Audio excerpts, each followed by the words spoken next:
Welcome to another show. Today we mourn the death but celebrate the life of Tommy Smothers, one half of the famous Smothers Brothers comedy team. You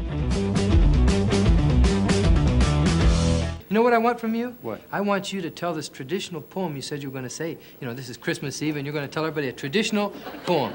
Okay. Christmas poem, right? When up on the rooftop I heard such a clatter, I sprang to the window and threw up. Tom Smothers, who with his younger brother Dick changed the face of comedy with their musical humor in the Smothers Brothers Comedy Hour, died Tuesday in Santa Rosa, California, following a cancer battle. The news was announced by the National Comedy Center on behalf of Smothers' family. He was 86. The Smothers Brothers, consisting of Thomas and Richard, were American folk singers, musicians, and comedians. The brothers' trademark double act was performing folk songs, Tommy on acoustic guitar, Dick on double bass, which usually led to arguments between them. Tommy's signature line was "Mom always liked you best." Tommy acted slow and Dick, the straight man, acted superior. Their own television variety show, the Smothers Brothers Comedy Hour, became one of the most controversial American TV programs of the Vietnam War era. Despite popular success, the brothers' penchant for material that was critical of the political mainstream and sympathetic to the emerging counterculture led to their firing by the CBS network in 1969. Explain that. You were not canceled, as has become the trend. No, you were actually... we were fired. Yeah. I mean, we left under duress. Yeah. No, I don't think it shows We're up. not now, but we were. One episode was left unaired. The brothers continued to work, both independently and as a team, on stage, in television, and in films during subsequent decades. The brothers were both born on Governor's Island in New York Harbor, where their father, Thomas B. Smothers Jr., a West Point graduate and U.S. Army officer, was stationed. Tom was born on February 2nd, 1937, and Dick was born on November 20th, 1938. Major Smothers served in the 45th Infantry Regiment and died during World War II while being transported from a Japanese prisoner of war camp in Fukuoka, Japan, to a POW camp in Mukden, Manchukuo. They were raised by their mother in the Los Angeles area. They graduated from Redondo Union High School in Redondo Beach, California, and attended San Jose State University. After a brief time in a folk group called the Casual Quintet, the brothers made their first professional appearance as a duo in February 1959 at the Purple Onion in San Francisco. Their first national television appearance was on the Jack Paar Show on January 28, 1961. But I was it. Yeah, but to be it in hide and go seek is a position of honor and trust. Yeah, that's right. I looked for you guys for 4 months. If you're going to sing like that, then you don't sing the rest of the show, okay? I'll do song my way. We like to do. Yeah, well, Mom always liked you best. Their first television series was a situation comedy, The Smothers Brothers Show, 1965 to 1966. Produced by 4-Star Television. Tom played an angel come back to Earth to oversee his brother Dick, who played a swinging bachelor. It did not do well in the ratings and had little of the music that was identified with the brothers. The Smothers Brothers Comedy Hour started out as only a slightly hip version of the typical comedy variety show of its era, but rapidly evolved into a show that extended the boundaries of what was considered permissible in television satire at that time. Pete Seeger's appearance was his first appearance on network television since being blacklisted in the 1950s. It became controversial because of his song choice, Waist Deep in the Big Muddy, an anti-war song that the network considered to be an insult to President Lyndon Johnson and his Vietnam War policy. The song was censored on Seeger's first appearance, but permitted on a later appearance.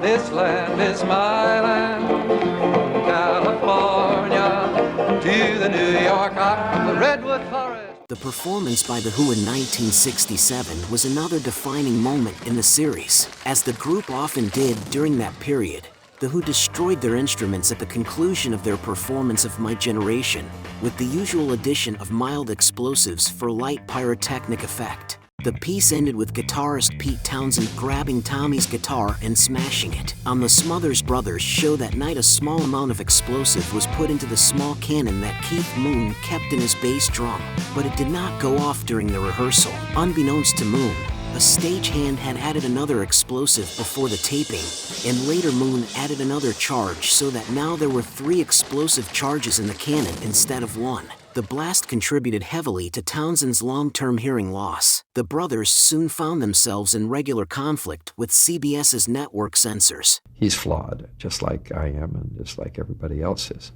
But the thing that is important is his passion and right. He exhibited that when we fought CBS. They were wrong to try to throttle us and restrict us. When do they lie? These TV ministers, you're saying they lie? Prove it. When I can't prove it. Well, give me an example. Give me an example. When they say amen, they really want a woman. At the start of the 1968-69 season, the network ordered that the Smothers brothers deliver their shows finished and ready to air 10 days before air date so that the censors could edit the shows as necessary. Despite the conflict, the show was picked up for the 1969-70 season on March 14th, seemingly ending the debate over its status. However, network CEO and President William S. Paley abruptly canceled the show on April 4th, 1969. The reason given by CBS was the brothers' refusal to meet the pre-air delivery dates as specified by the network in order to accommodate review by the censors. This cancellation led the brothers to file a successful breach of contract suit against the network, although the suit failed to see the brothers or their show return to the air. Despite this cancellation, the show went on to win the Emmy Award that year for Best Writing.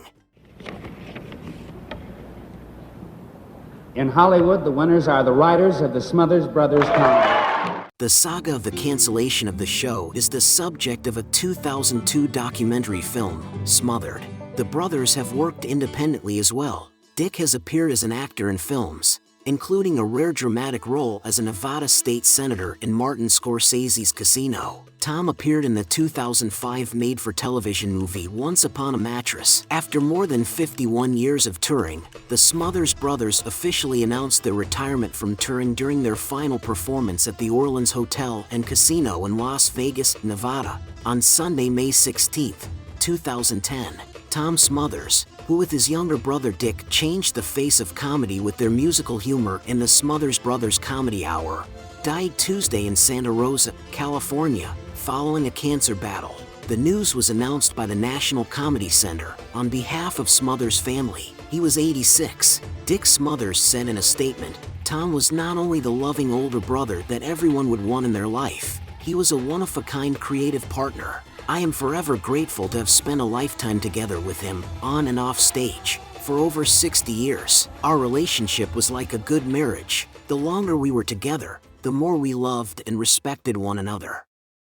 We were truly blessed." Historically, it was important. We didn't know it at the time because we were at the scene of the accident. Now, Ho Chi Minh sure ain't no friend that's plain for all to see. That was our show for today. What did you think? Were you a Smothers Brothers fan? Do you think they were unfairly canceled? Did you know about their individual acting careers? Let us know in the comments section below. While you're at it, I'd be honored if you subscribe to my channel. Click the notification button. Also check out my Carl Vincent Vampire Hunter franchise, also in the comments section. And, until next time, live long and prosper, may the force be with you and keep reaching for the stars.